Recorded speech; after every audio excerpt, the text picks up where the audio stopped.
हा किल्ला ना ऍक्च्युली खूप जुना आहे. शिलाहार राजांच्या काळामध्ये याची बांधणी पहिल्यांदी केली असं इतिहासामध्ये पहिली नोंद सापडते.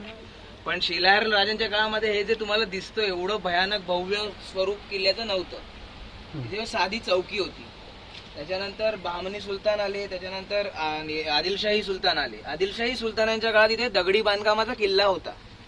तो 1650 ते 60च्या मध्ये शिवाजी महाराजांनी इथे कोकणामध्ये 2 स्वाऱ्या केल्या. त्याच्यामध्ये सुवर्णदुर्ग किल्ला शिवाजी महाराजांनी जिंकला आणि त्यांनी पहिल्यांदी हे बांधकामाचं स्वरूप चालू केलं.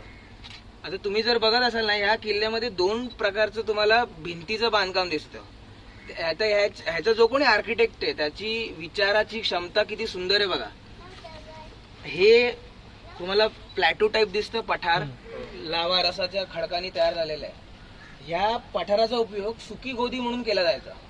ड्राय डॉक, ही जहाजांच्या खालचे पार्ट जे आहेत ना ते रिपेअरिंग करायचं असेल तर जहाज भरती असताना इथे आणून नांगरून ठेवायचं आणि भरती गेली की पाणी खाली जातं बघा, मग खालचा भाग पण त्याचा रिपेअर करता येतो. सेम वे आपण या ज्या चोर दरवाज्यातनं आलो, हा चोर दरवाजा आहे. म्हणजे प्रत्येक किल्ल्याला 2 दारं असलीच पाहिजेत असा नियम होता. म्हणजे चाणक्याच्या काळापासून दुर्गशास्त्राचा नियम आहे की एक दरवाजा असला आणि तो जर किल्ल्याचा शत्रूने घेरला तर तुम्हाला बाहेर पडायला काहीतरी इमर्जन्सीचं एक्झिट पाहिजे.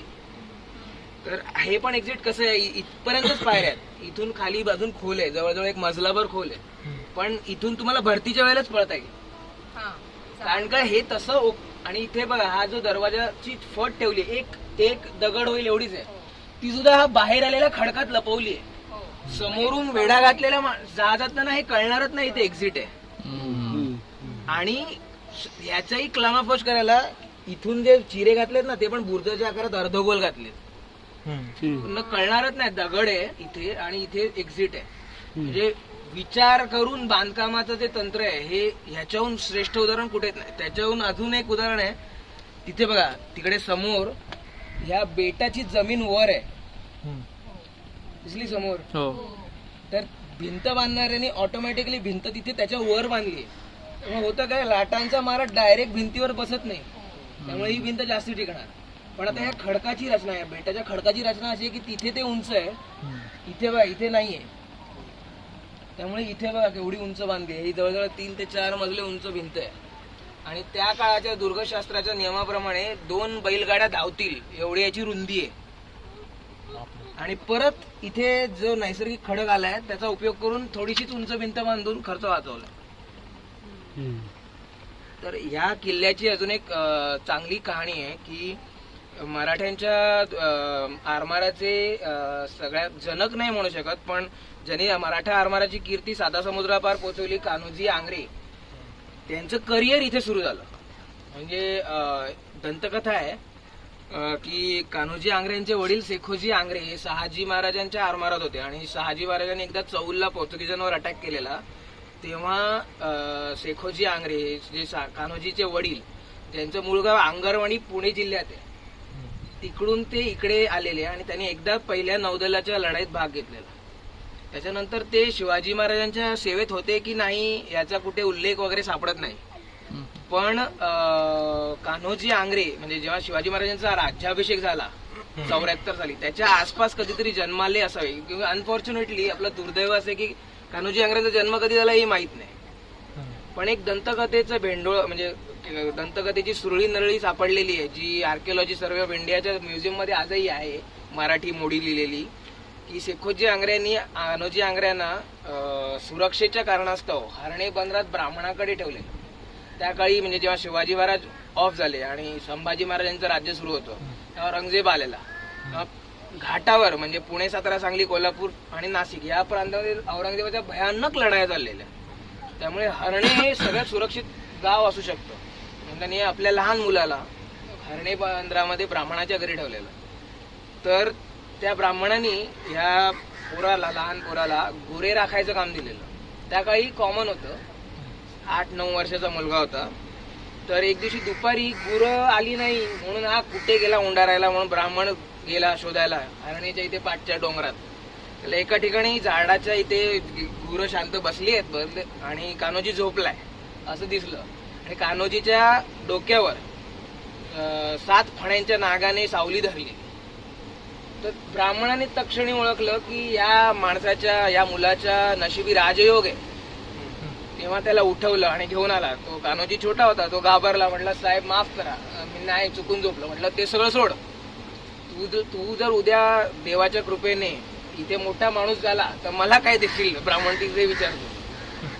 बोलला कशाला माझी मजा करता, मी तुमचा सेवक, मी कुठे काय तुम्हाला देऊ शकतो? म्हटलं नाही, जर झालं काही करून तर काय करशील? म्हटलं तुम्ही मागाल ते देऊ. मला हरणे गावची मी ज्याच्यासाठी जमीनदारासाठी कसतो ती जमीन देशील का? म्हटलं हो देईन. जसा तो 12-13 वर्षाचा झाला तेव्हा त्याला तलवारी बंदुका जमवायचा शौक आला. तेव्हा ब्राह्मणांनी तोपर्यंत त्याला त्या काळासाठी लागणारं शिक्षण म्हणजे लिहिता वाचता येणं, गणित, थोडंफार शास्त्र म्हणजे धर्मशास्त्र आणि न्यायशास्त्र म्हणायचं, तेवढं शिकवलेलं. त्याच्यानंतर जेव्हा हा 12-13 वर्षाचा झाला, संभाजी महाराज गादीवर होते. आचलोजी मोहिते सुवर्णदुर्गाचा किल्लेदार होता. त्याच्या पदरी 20 माणसांचा नाईक, त्याकाळी नाईक हे पोस्टिंग होतं. 20 माणसाचा मुख्य म्हणून नोकरीवर रुजवलेला असा कान्होजी आंग्रे इकडे. तर तेव्हा सिद्धीला औरंगजेबाने सांगितलेलं की कोकणातले मराठ्यांचे किल्ले जिंक. सिद्धीने मुरुड जंजिऱ्यावरून आरमार घेऊन सुवर्णदुर्गावर चाल केली. त्याच्या आरमाराची एक मोठी फळी समुद्रात होती आणि समोरच्या गोवा किल्ल्यावर अटॅक करून तो पटकन जिंकला आणि तिथे सिद्धीचं पायदळ सैन्य होतं. त्यावेळेला इथे आचलोजी मोहित्यासमोर 2 पर्याय होते, एक तर लढाई नाहीतर दुसरा सरेंडर होणं. आता त्या काळी अशी स्थिती होती की एक संध राज्य नव्हतं, केंद्र शासन नव्हतं. प्रत्येक किल्ला हा त्या किल्ल्याच्या किल्लेदाराच्या निर्णयावर सोडून दिलेला होता. तर आचलोजी मोहित्याने विचार केला कशाला उगाच भानगडीत पडा, लढाई करा, आपण सरेंडर होऊया, पैसे जो देतोय सिद्धी ते घेऊया आणि गप राहूया. ही बातमी जेव्हा कान्होजी आंग्रेंना कळली तेव्हा त्यांनी इंटरनल कट केला की असं आपण घडू द्यायचं नाही आणि आपण संभाजी राजांच्या गादीशी इमान ठेवायचं. आणि त्यांनी किल्ल्यातल्या बहुतांश फौजेला आपल्या बाजूला वळवून घेतलं. ज्या दिवशी आचलोजी मोहिते सिद्धीला किल्ला सरेंडर करणार होता त्याच दिवशी आचलोजी याच किल्ल्यातल्या तुरुंगात पडला आणि कान्होजी आंग्रेच्या सैनिकांनी जोरजोरात घोषणा देऊन सांगितलं की हा किल्ला आम्ही मरेपर्यंत सरेंडर करणार नाही. आणि तोफांचा भडीमार केला जहाजांवर आणि सेमवे किल्ल्यावर त्या समोरच्या. तो मारा व्यर्थ गेला. तेव्हा कान्होजी आंग्रे पहिल्यांदी युद्धशास्त्रातला नियम शिकले की जेव्हा आपण पूर्णपणे फसलेलो असू तेव्हा आक्रमक होणे गरजेचं नसतं, आपला बचाव कसं करायचा ते बघायचं असतं. जे आपण दारात बघितली कासव द संरक्षक देवता त्यांनी सेम केलं. पावसाळा येईपर्यंत दारुगोळा पुरेल आणि धान्य पुरेल एवढी व्यवस्था गोदामांची होती. त्यांनी सिद्धीला निरोप पाठवला, हल्ला करायला तयार राहा, मी प्रतिकाराला तयार राहतोय. सिद्धीलाही माहिती होतं किल्ला जिंकायचा तर कडक हल्ले करावे लागणार, खूप माणसं मरणार तरच हाताला लागेल. सिद्धी पण डोकेबाज होता, त्याने 3-4 आठवडे वाट पाहिली आणि किल्ला सोडून म्हणजे वेढा उठवून निघून गेला. त्याच्या हे करताना कान्होजी आंग्रे 16-17 वर्षाचे होते. त्यांच्या या शौर्याची दखल संभाजी महाराजांनी घेतली आणि त्यांचं इमिजिएट अपग्रेडेशन झालं from Naik of 20 soldier to killedar of Suvarnadurg. आणि इथून त्यांच्या करिअरची सुरुवात झाली. त्यामुळे हा किल्ला त्यांना खूप जास्ती प्रिय होता. त्यांनी ही जी तटबंदी आज आपल्याला अखंड भेद्य दिसते ती वारंवार कान्होजी आंग्रे त्यांचं फोर्टिफिकेशन रिनोव्हेट करायचं की त्या काळात कसं होतं इंग्रजांच्या आणि पोर्तुगीजांच्या तोफांच्या माऱ्याच्या पुढे हे टिकलं पाहिजे.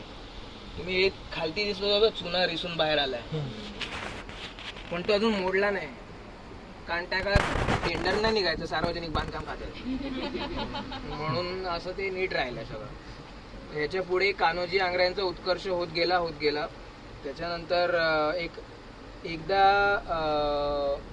कान्होजी आंग्र्यांच्या काळात तर काय फारसं विशेष घडलं नाही पण जेव्हा ते वारले त्याच्यानंतर त्यांचे वरिष्ठ त्यांना बेसिकली 4 मुलं होती. 2 बायकांपासून झालेली, 2 नाटकशाळांपासून झालेली. नाटकशाळा ॲज अ नाटकशाळा. तर त्यांच्यातला जो ज्येष्ठ पुत्र होता शेखोजी तो इकडे आरमाराचा चीफ बनला पण तो जगला नाही जास्त, 3-4 वर्षातच वारला. त्यांच्यानंतर जे दासीपुत्र होते त्यांचे नाटकशाळांचे मानाजी आंग्रे आणि संभाजी आंग्रे, त्याच्याला मानाजी आंग्रेला कुलाबा टू सुवर्णदुर्ग दिलेलं आणि संभाजी आंग्रेला सुवर्णदुर्ग टू सिंधुदुर्ग दिलेला पेशव्यांनी. पण तेही दोघं जास्ती राहिले नाहीत. संभाजी त्यांचा धाकटा भाऊ, त्याचा संभाजीचा धाकटा भाऊ तुळाजी आंग्रे, तो फार मोठा रेबल निघाला. म्हणजे तो पेशव्यांची सत्ता जुमानायचाच नाही. आणि म्हणजे ह्याच्यात पण खूप वादविवाद आहेत, असं डायरेक्टली मला कमेंट करता नाही येणार. त्याच्यात पेशव्यांची पण थोडीफार चुकी होती की त्यांना मराठा गादीचे जुने जे सेवक होते ते नको होते. बेसिकली पेशवे म्हणा आंग्रे म्हणा ते कोणी इंग्रजांना प्रॉपर जजच करू शकले नाही.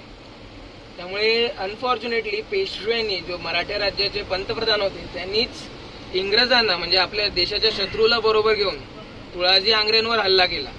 आणि मराठाची नेव्ही म्हणजे जी त्या काळात भारतातली एकमात्र नेव्ही होती जी म्हणजे कोणा हिंदू किंवा इंडियन राजाची होती, ती पावसाळ्यात कुठे नांगरली जाते, कुठलं जहाज कुठे डॉक्ड असतं, तेच बरोबर इंग्रजांना सांगितलं. इंग्रजांनी सुवर्णदुर्गाला आणि इथे विजयदुर्गला मेन आरमार असतं, इथे नेऊन अग्निवर्षाव करणारी जहाजं प्रॉपर जागी नेम लावून मराठ्यांचं आरमार जाळून काढलं. ते व्हायच्या आधी म्हणजे विजयदुर्ग हेड ऑफिस होतं तुळाजी आंग्र्यांचं, ते व्हायच्या आधी तुळाजीचं भोवतीचं फास आवळण्याचं काम म्हणून कल्याणचे सुभेदार मराठ्यांचे सैन्य घेऊन सुवर्णदुर्गाकडे आलेले आणि मुंबईवरून नेव्ही घेऊन ब्रिटिश आलेले. हा सुवर्णदुर्गाच्या म्हणजे अगदी गळ्याला नख लावलेलं, पण विजयदुर्गाचा वेढा आवळायला ब्रिटिश नेव्हीला पुढे जावं लागलं. तेव्हा जे कल्याणचे सुभेदार होते त्या नशिबाने मराठ्यांकडनं म्हणजे एका सरदाराकडनं दुसऱ्या सरदाराकडे हा किल्ला ट्रान्सफर झाला. नाहीतर मराठा राज्याचा रेकॉर्ड आहे की सगळेच किल्ले कधी ना कधी मुघलांनी, आदिलशहाने, इंग्रजांनी, पोर्तुगीजांनी जिंकून घेतले. 3 किल्ले शिवाजी महाराजांनी जेव्हा स्वराज्य स्थापन केलं तेव्हापासनं ते 1818 पर्यंत कधीच परकीय हातात गेले नाही.